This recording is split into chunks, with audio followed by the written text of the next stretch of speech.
Stefano Ramadhani Selemani, ila jina la kisanii naitwa Chief Mkali. Na kwa nini wakuite Chief Mkali? Waliniita Chief Mkali kutokana na movie niliyoicheza, nilicheza kipengele cha kifalume. Kwa hiyo kapendezwa kuniita hiyo jina.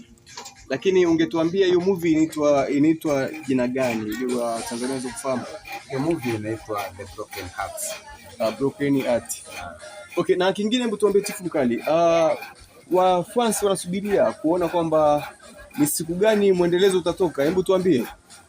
Tuko kwenye mipango ambayo tumekwisha kuiandaa tayari. Tuna mpango kwamba tarehe 25 tunaweza tukaachia kipande kingine kimoja ama viwili vitatu. Kwa hiyo tutegemee tarehe 25? Naam, tegemeeni.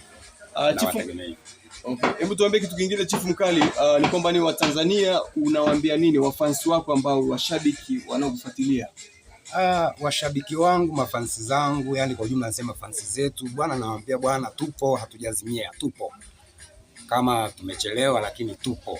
Na tarehe 25 tuna endeleza kingine tena kipande katika ile movie ya Broken Hearts, kwa hiyo waingoje kwa hamu sana.